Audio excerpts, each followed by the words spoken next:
Hi, everyone, and welcome back to the Super English Fluency.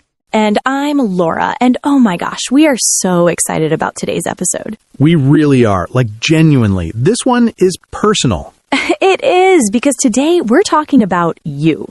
Well, about personality. How to describe yourself in English. Which sounds simple, right? But it's actually one of those things that trips people up constantly. Constantly. I mean, think about it. Job interviews, making new friends, first dates. First dates, networking events, meeting your partner's family. Oh no, that one's terrifying. All of these situations where someone looks at you and goes, "So, tell me about yourself." And your brain just... flatlines.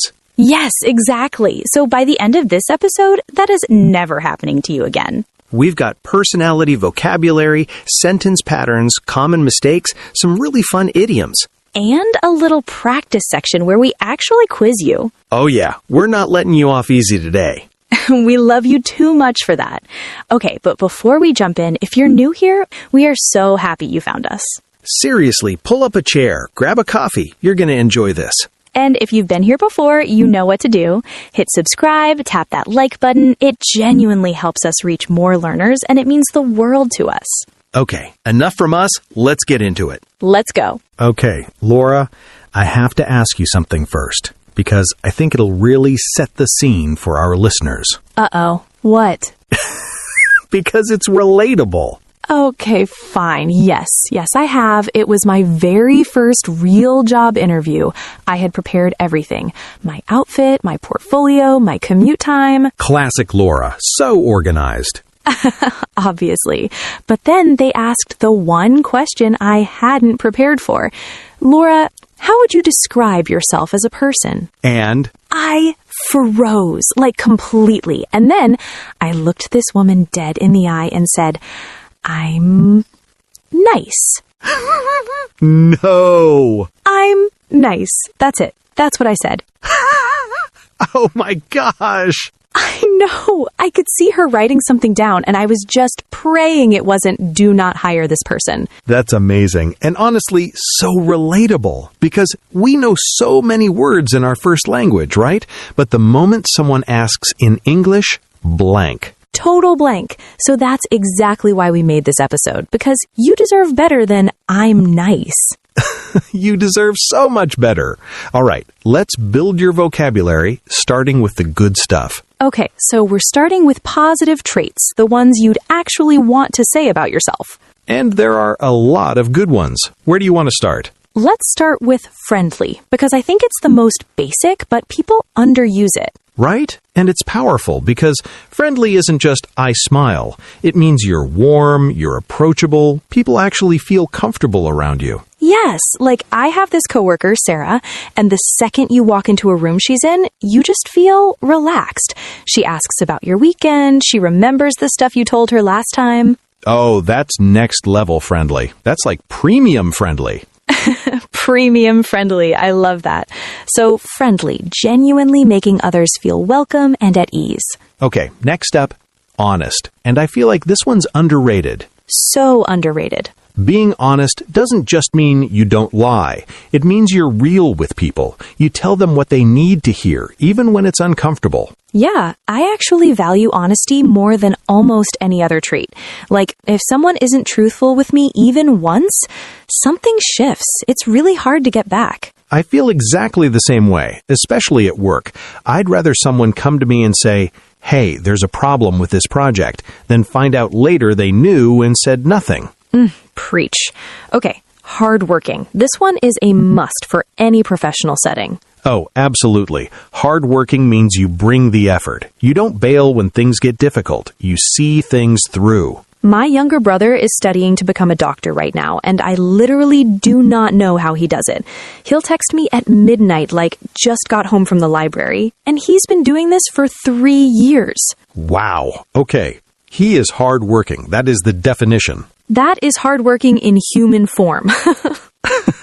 Now, here's a big one. Confident. And I want to be clear about this one because people mix it up. Oh, yes. Confident is not the same as arrogant. Exactly. Confident means you believe in your abilities. You don't constantly second-guess yourself, but you're still humble. You're still open. Arrogance is like, I'm the best and everyone else is wrong. Confidence is more like, I know what I'm doing and I'm open to learning more. Perfectly said. Confidence attracts people. Arrogance pushes them away. Big difference. Okay, patient. Are you a patient person, Jamie? I mean, I'm more patient than I used to be. Let's say I'm a work in progress. Honest answer. I'd say the same about myself. Being patient means you can handle delays and frustrations without losing it. You stay calm. True. A deep breath is always better than snapping. Always. Okay, creative. Love this one. Creative people don't just think about problems, they think around them. They find angles nobody else considered. And creativity isn't just art. It's how you cook, how you solve disagreements, how you organize your schedule. Yes, I knew a guy at my old job who was a data analyst, the most unartsy person you'd ever meet, but he was the most creative problem solver on the team. He'd come up with solutions that were just genius. That's creativity at its best. Thinking outside the box. Love that phrase. Okay, last one for this section, reliable. Oh my gosh, this might be my personal favorite. Yeah? Because it sounds so simple. Reliable means people can count on you. But think about how rare it actually is. That's fair. Like, do you have a person in your life who, if they say they'll be there at 3 p.m., they're there at 2:59? Actually, yeah. My friend Marcus. The man is never late. Ever. That's it. That's reliable. And it's such a gift. Because in professional settings especially, being the person people can count on is huge. Absolutely. Okay, so we've got our positive word list. Friendly, honest, hardworking, confident, patient, creative, and reliable. Amazing words. But okay, real talk time.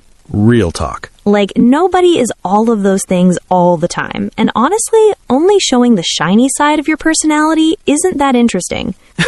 Or believable. Right? So let's get into the full picture. Okay, so now we're going to talk about personality in a more realistic way. The full range of traits, not just the highlight reel. Starting with a big one. Shy versus outgoing. Where do you fall on that? Honestly, I used to be way more shy when I was younger. Like in school, I never ever raised my hand in class. Not once. No way! You seem so naturally confident. Right? It took time. Shyness doesn't just disappear, but you can work through it.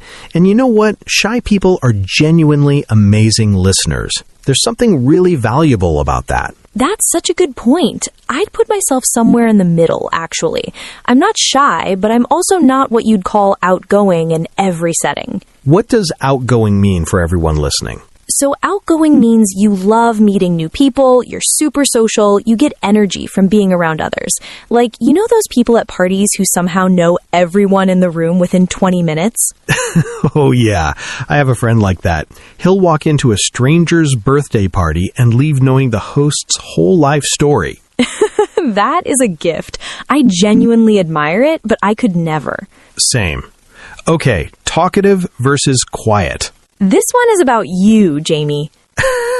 Why is everyone looking at me? Because you are talkative, and that's not a bad thing. It keeps conversations moving, it puts people at ease. Okay, I'll own it. Yes, I am talkative. I love a good conversation. I love words. I love stories. Meanwhile, I've noticed that in planning meetings, Laura will sit quietly for a while, and then she says one thing that completely nails it. I think before I speak. That's kind of my whole personality. And that's quiet, not shy. Just reserved. Thoughtful. Exactly. Quiet doesn't mean boring. It means you're processing. Good distinction. Now, serious versus funny. I'll go first. I'm more on the serious side. I'm very focused. I like getting things done. I like things to go according to plan. She really does. But I laugh at your jokes, Jamie, so... Sometimes. Sometimes, when they're good. Ouch. Okay, I am definitely the funnier one at this desk. Not because I said so, but because... Don't finish that sentence. I do think humor makes life better, though. Genuinely. It softens hard conversations. It builds connection. That's true. And serious people aren't boring. We just have very good priorities. Fair. All right, organized versus spontaneous. Laura, you want to take this one? Oh, I mean, I am deeply, unashamedly organized. She has a color-coded planner. It works. I know exactly where everything is. I never miss a deadline. I've seen this planner. It's impressive. Thank you. I didn't say it wasn't also a little intense. Okay, fine. What about you? I'm way more spontaneous. Last month, I just drove to the mountains. No plan, no hotel booked, just grabbed my keys and went. That would give me an anxiety attack. And that would make me feel trapped. That's the beauty of it. We're total opposites, but it works because we balance each other out. It really does work. Okay, 2 more. Emotional versus logical. I'll be honest. I cry at movies. Really? If the dog dies, done. Finished. Can't recover. Oh my gosh. I'm emotional, and I've made peace with it. I feel things deeply. Laura? I'm more logical. When there's a problem, I don't really process feelings first. I go straight to what are the facts, what are the options, what's the best solution. When I have a bad day, I call a friend and talk about my feelings. When Laura has a bad day, I make a spreadsheet. she literally does. It helps. I once made a spreadsheet to figure out which apartment to rent. Color-coded, obviously. Of course it was. But genuinely, both approaches are valid. Emotions give you depth and empathy. Logic gives you clarity. You need both. Totally agree. Okay, last one. Independent versus team-oriented. I'm very team-oriented. I get real energy from working with other people. Brainstorming, collaborating, I love it. I'm more independent. I like having control over my work, setting my own pace. But I can totally work in teams when the situation calls for it. That flexibility is actually the key thing to communicate. Not, I only like working alone, but I work well independently and in team settings. So much better. Adaptability is a skill. Big skill. Okay, we've learned a ton of vocabulary, but knowing the words is only half the battle. The other half is knowing how to put them together, and that's what comes next. Okay, this is the section I'm most excited about because this is where everything clicks. Yes, we're giving you 6 sentence patterns that will immediately make you sound more natural, more thoughtful, and way more confident. And they work in interviews, in conversations, on dating profiles. All the important places. Okay, pattern number 1. I would describe myself as... This one is gold because it sounds considered, like you actually thought about the question. Right, it's so much better than just blurting, I am organized. Listen to the difference. I'm organized versus I would describe myself as organized and detail-oriented. The second one sounds like an adult with self-awareness. Exactly. You can also say, I would describe myself as creative and open-minded, or I would describe myself as hardworking and reliable. Pattern number 2, and this one's my personal favorite, is people say I'm, or people tell me I'm. Oh, I love this one because it's humble. It's not bragging. You're not saying, I'm amazing at listening. You're saying, people tell me I'm a good listener. You're letting the evidence speak. It's a subtle shift, but it makes a huge difference. In a meeting last week, I said, people tell me I'm detail-oriented instead of I'm detail-oriented, and you could just feel the room respond differently. It reads as confident but not arrogant. Perfect combination. Pattern number 3. I tend to be, or I'm generally... This shows self-awareness. It's like you've actually studied yourself and you know your patterns. For example, I tend to be quite reserved when I first meet people, or I'm generally pretty optimistic even when things aren't going great. The word generally is key because it's not absolute. You're saying, this is my default, not this is every single moment of my life. Great nuance. Pattern number 4. I can be a bit sometimes. Oh, this one's important for weaknesses because everyone has weaknesses. And the question in every interview is basically, do you know what they are? Right. So I can be a bit impatient sometimes, especially when I'm really invested in a project and I want things to move faster. Notice what he did there. I added context, especially when that reframes it. The weakness is real, but it makes sense in context. You're not just listing flaws, you're giving them a story. Another example, I can be a bit of a perfectionist sometimes, which means I spend extra time on details. That's actually a strength hiding inside a weakness. Sneaky but effective. Pattern number 5. I'm the type of person who... Ooh, this one's great because you're showing personality through behavior, not just labels. Instead of I'm punctual, say I'm the type of person who shows up 5 minutes early. Instead of I'm thoughtful, I'm the type of person who remembers important dates, birthdays, anniversaries, that kind of thing. See how much more vivid that is? It paints a picture. It does, and people remember pictures more than words. And the last one, pattern number 6, I'm working on becoming more, or I'm trying to be more. Growth mindset, and employers love this. Because you're showing you're not stuck. You know where you want to grow. I'm working on becoming more confident in public speaking. I've actually started doing some presentations at work to push myself. I'm trying to be more spontaneous and less rigid with plans. Yes, that one is about me. Yes, my New Year's resolution. How's it going? I have a spreadsheet tracking my progress. Of course you do. I can't help it. But you see the point. This pattern shows maturity and self-awareness, 2 things that will always impress people. Absolutely. Okay, so let's do a full example together using multiple patterns. I'll go first. Go for it. Okay. I would describe myself as outgoing and adaptable. People tell me I'm a good communicator. I've always enjoyed connecting with people from different backgrounds. I tend to be pretty upbeat, which helps in high-pressure situations.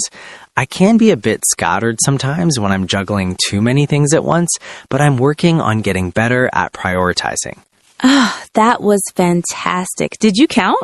4 different patterns. I did. Now you go. Okay.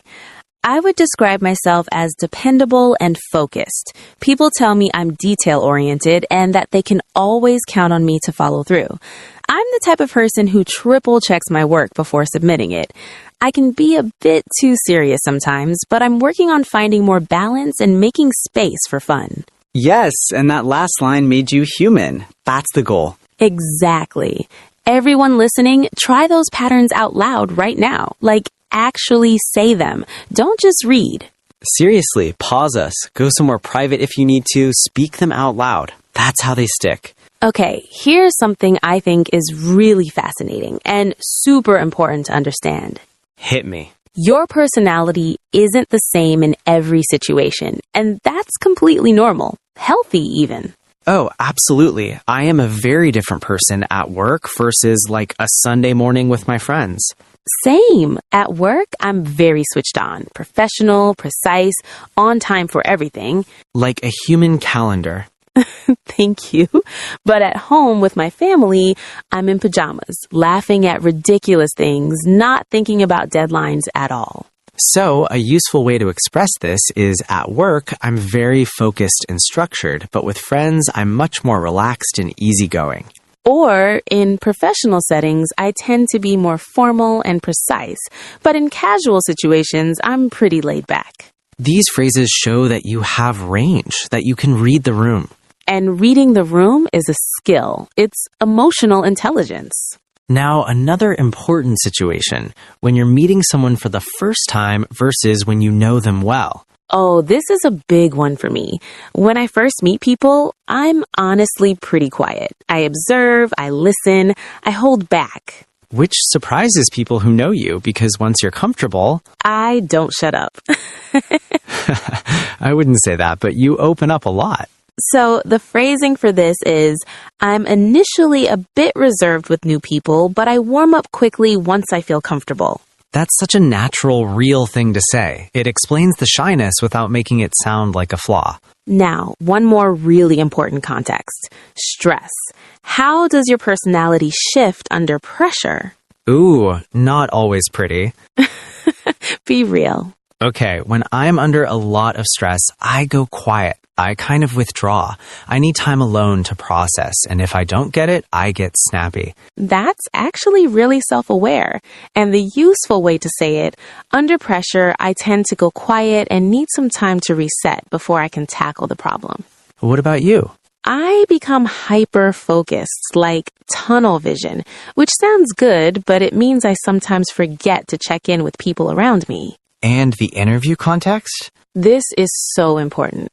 When you're interviewing for a job, you match your personality description to what the role actually needs.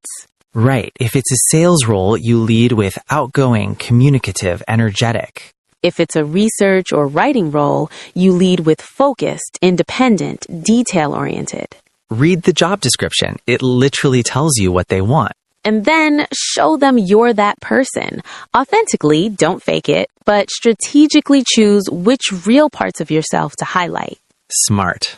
Okay, everyone's favorite section. The mistakes section. Where we save you from yourself. We have 7 mistakes today, and some of them are really common, so listen up. Mistake number 1, and this one really matters. I am boring versus I am bored. Oh, yes. These are completely different things, and people mix them up all the time. So, I am boring. What does that mean? It means other people find you dull. Your personality is not interesting. That's a judgment about your character. Yikes. Versus, I am bored, which just means right now in this moment you have nothing interesting to do. So if you're at a lecture and it's not engaging, you'd say, I'm bored, not I'm boring. Please never say, I'm a boring person, unless you genuinely believe that about yourself. Which you don't, you're amazing. Okay, mistake 2, the missing article. I am very shy person. Yes. What's wrong with that? It's missing the You need I am a very shy person, or just drop the noun and say I am very shy. The A before adjective plus noun is so important. I am a very creative person. She's a really hardworking employee. The A has to be there. Mistake 3, I have patient or I have creative. Ooh, oh. This one's about grammar. We don't use have with personality adjectives in English. You say, I am patient, I am creative. The verb is to be, not to have. So, I have patience, correct. I am patient, correct. I have patient, nope. Mistake 4, listing every single personality word you know. This is so tempting and it never lands well.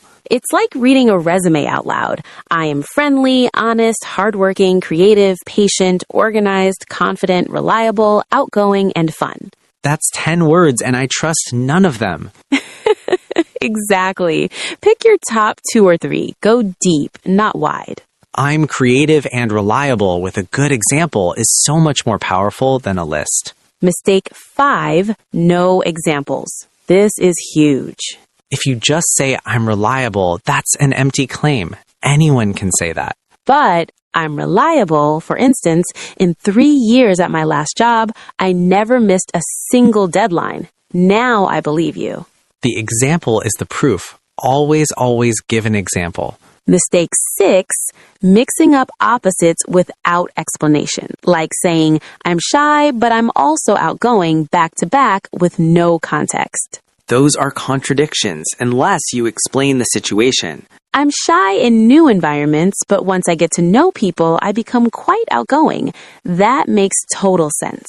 Context is everything. Give the full picture. And mistake 8, the big one for interviews, being brutally, unhelpfully negative about your weaknesses. Oh, please don't say I'm lazy in a job interview. Or I'm unreliable, or I give up easily. Even if you're working on those things, frame it constructively. I can be a bit of a perfectionist, which sometimes slows me down, but I'm getting better at knowing when good enough is actually good enough. You're honest, you're self-aware, and you show you're growing. That's the trifecta. And the secret bonus mistake, being dishonest. If you claim in an interview that you're super organized and then spend your first month missing deadlines, people will notice fast. Be authentic. The goal isn't to perform a personality, it's to communicate yours more clearly. So true. Okay, who's ready for some idioms? Let's do it. Okay, this is the part where your English starts sounding really natural. Idioms. Personality idioms, specifically. These are the phrases that native speakers use all the time, and when learners use them correctly, people are genuinely impressed. First one, the life of the party. This is the person everyone gravitates toward at social events. The most fun, high-energy person in the room. They make things happen. My roommate in college was the absolute life of every party. She'd walk in and the whole vibe would just shift. I think I've been the life of the party like twice in my life, and both times I'd had too much coffee. Okay, and the opposite, that's a wallflower. Oh, a wallflower is someone who stays in the background at social events. They're there, but you might not notice them. Quiet, observing. I was such a wallflower at school dances. I'd literally stand by the wall all night, wondering when I could go home. Same. Same experience. Okay, next, social butterfly. A social butterfly moves from person to person at events, chatting with everyone. Very social, very light and easy with people. She's a total social butterfly. I've never seen her stand in one spot for more than 5 minutes at a party. Or, I'm not really a social butterfly. I prefer to get to know a few people really well over spreading myself thin. Good one. Okay, down to earth. This is one of my favorites. Down to earth means humble, practical, unpretentious, no airs. It's often used about successful people who haven't let success go to their heads. He's worth millions, but he's genuinely down to earth. Totally normal to talk to. I aspire to be down to earth. You are, though. Next, set in their ways. Ooh, this describes someone who does not like change. Fixed habits, fixed opinions, very resistant to doing things differently. This one's a little more negative in tone. My uncle is totally set in his ways. He's eaten the same breakfast every morning for 40 years. Is that endearing or terrifying? Bit of both. Now, wears their heart on their sleeve. This is someone who shows their emotions openly. You always know how they feel because they can't really hide it. She wears her heart on her sleeve. You'll know within 30 seconds whether she's happy or upset. Some people see that as a vulnerability. I think it's kind of brave, actually. Me too. And the last one, an old soul. Oh, I love this one. An old soul is someone usually young who seems wiser and more mature than their age. They have a certain depth to them. My little cousin is 12 years old, but she's such an old soul. She gives better advice than most adults I know. That's such a compliment. Huge compliment. And a reminder, use these naturally. If they don't fit the conversation, don't force them. But when they do fit, chef's kiss. All right, practice time. Okay, everyone, it's your time to shine. We are going to ask you 4 questions, and we want you to actually answer out loud. Not in your head, out loud, because that's how speaking practice works. You can pause us after each question. Take your time, use the patterns we taught you. Ready? Here we go. Question 1. What is one positive personality trait you have? Say it using the pattern, I would describe myself as, or people tell me I'm... Go ahead, say it. We'll wait. Good. Question 2. What's something you're actively working on about yourself? Use the pattern, I'm working on becoming more, or I'm trying to be more. Be honest. This one shows self-awareness. Question 3. Describe yourself in 2 different situations. Use at work, I'm, but at home, I'm, or in new situations, I tend to be, but once I'm comfortable, I... Think about the contrast. It's what makes your answer rich. And question 4, how would your best friend describe you? Use my best friend would say I'm, or people who know me well would describe me as... That one's fun because sometimes our friends see us more clearly than we see ourselves. If you answered all 4, seriously, great work. You just did more practice than most people do in a week. And if you want to keep going, write your answers in the comments. We actually read them, and it's genuinely one of our favorite parts of making this podcast. Okay, we covered so much today. Can we do a quick recap? Let's do it. We started with positive personality words: friendly, honest, hardworking, confident, patient, creative, and reliable. Then we talked about the full range of personality traits: shy and outgoing, talkative and quiet, serious and funny, organized and spontaneous, emotional and logical, independent and team-oriented. We learned 6 sentence patterns to describe yourself naturally and confidently. I would describe myself as, people say I'm, I tend to be, I can be a bit sometimes, I'm the type of person who, and I'm working on becoming more. We talked about how personality shows up differently in different contexts: work, home, new situations, stress, and interviews. We went through 7 common mistakes to dodge. Remember the big ones. I am boring versus I am bored. Always give examples for your claims. And be authentic. And we wrapped up with personality idioms, the life of the party, wallflower, social butterfly, down to earth, set on their ways, wears their heart on their sleeve, and an old soul. Whew, that was a full episode. Worth every minute, I think. Oh, definitely. Okay, our question of the day, and we want everyone to answer this in the comments. If your best friend had to describe you in exactly 3 words, what would those 3 words be? For me, my best friend would probably say organized, loyal, and a little intense. Accurate. What about you? My best friend would say funny, spontaneous, and always late. So honest. Keeping it real. So everyone, drop your 3 words in the comments. We genuinely love reading them. And it's great writing practice, too. Before we go, if this episode helped you, please share it with someone who's learning English. That's honestly the biggest thing you can do for us. And if you haven't subscribed yet, now is the time. We put out new episodes regularly, and every single one is designed to make English feel more achievable. You've got this. Seriously, learning a language takes time, and the fact that you showed up today and practiced, that matters. Your personality is already wonderful. Now you just have even better words for it. Keep learning, keep growing, and we'll see you next time. Bye, everyone. Bye. Go practice.